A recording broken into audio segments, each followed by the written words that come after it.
Chapter 4. Around a year and a half later, I'm dancing in the shower. I feel the burning rain bounce off every part of my body, and then I watch it splat on the floor.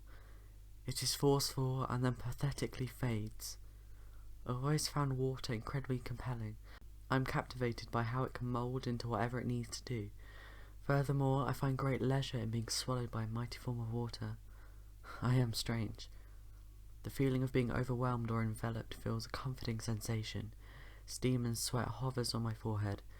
As my fingers start to prune, I turn the shower tap off and enclose myself in a warm towel.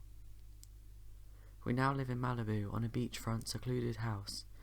My feet are wet, leaving small puddles on the tiled floor. It is mid-August, and the burst of timid heat and cool air immediately reminds me. As I walk into the bedroom, I realise that he's gone out all night, but still hasn't returned.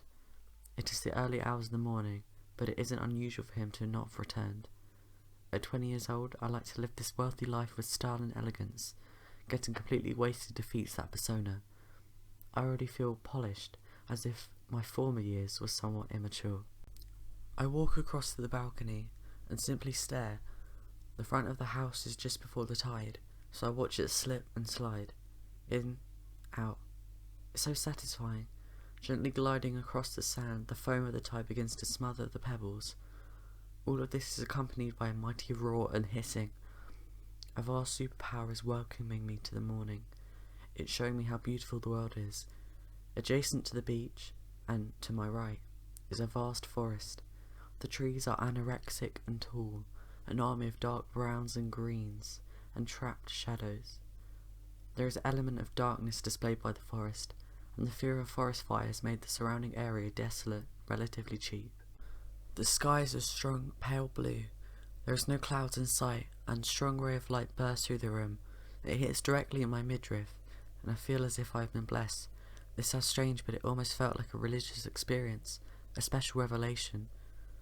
I think everything's finally in place in my life. Hardly decorated, the bedroom is sparse. Wooden floorboards are gleaming underneath a royally decorated super king-size bed. Dancing to the wardrobe, I consider what I should wear today. It is gracious to enjoy the mist of summer in California, a vast contrast to the bleak rain and winter of England. I open both doors of the wooden wardrobe at once. The first option is a short red dress with a cut-out black and tassels. Not today. I search and settle for a white summer dress. This dress is perfect for my decorous aesthetic. Ridiculously long, it flows from one end of the room to another and elevates artistically in the wind. Combing my thick black hair, the day is starting to get later and later. I wonder where he could be. After all, the clubs would be shut this late in the morning. Why couldn't he have called me? I apply a plain foundation, concealer, powder, bronzer and blusher. After a subtle eyeshadow, I draw on a thick eyeliner, complementary to a glamorous flick. I look in the mirror, a girl in her prime. A woman, I mean. Once I'm finished, I'm now apprehensive. I get up from my dressing table and pace around. It could be downstairs, but he never likes to sleep on the sofa, even if he is drunk. I compromise with myself that I am likely overreacting. I start to get bored and decide to visit the local mini supermarket. I leave the bedroom and walk across to the spiralling staircase. My dress encapsulates its surroundings and flies in the air, and I begin to walk down. As I travel down the stairs in a circular motion, I can hear a faint noise of breathing or snoring. I feel a light sense of relief. It must be him. I get to the final step and look across to the living room.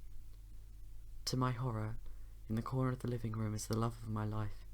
He is crumpled on the couch, asleep, and appears incredibly intoxicated. He's wearing a dark red shirt which is coated in saliva and vomit. He looks genuinely tired for the first time. His eyes are bagged and his breathing is incredibly broken. The rise and fall is incredibly heavy, but resting on his chest is a woman. She looks, well, like a whore. She has long black hair with thick eyeliner, enhanced lips and plastic cheekbones. Her face is somewhat altered, filled with silicone and bad deeds.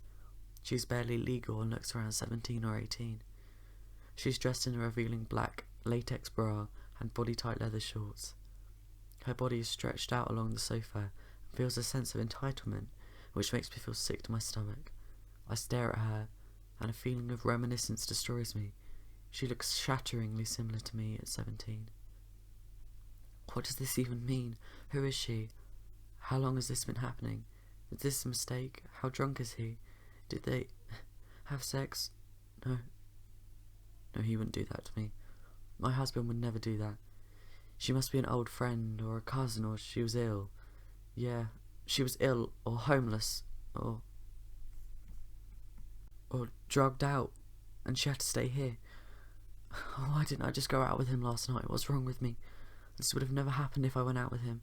Look at him, he looks awful. What is this? My life is perfect. No, please.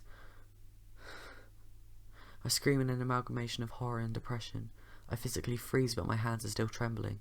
My eyes sting, well up and dribble. Breathe, I can't. Scream, fear, uncontrollable crying. Wake up! He moves slightly, in a sleepy haze. He wipes his eyes and becomes aware of his surroundings. His blurred vision starts to focus on me. His face falls, ashamed and terrified. Mia. I recognize his words, but it takes nearly a minute for me to mutter a response. I have to force the words under a broken, nasally voice. Who is she? I can explain. Just listen, okay? I've been so depressed recently. People are out for me. People want to kill me, Mia. My mind isn't straight. You don't understand what people want to do to me. The only way to forget that was to get insanely drunk and high. I even forgot you that night. I love you, but I needed something else. You're lying, Mia. I said, who is that bitch?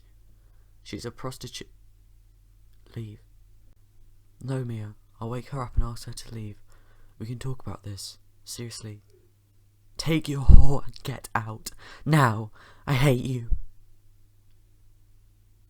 With that, I simply ran upstairs with relentless speed. With every step, with every spiral was a new emotion, a deeper feeling of sorrow or anger or regret. I refuse to turn back. I can't have that in my life, surely. I simply don't know. Entering the bedroom again, I lose all control of my body and fall onto the floor by the bed. I wrap myself in my dress and feel bitter blackness of sleep once again.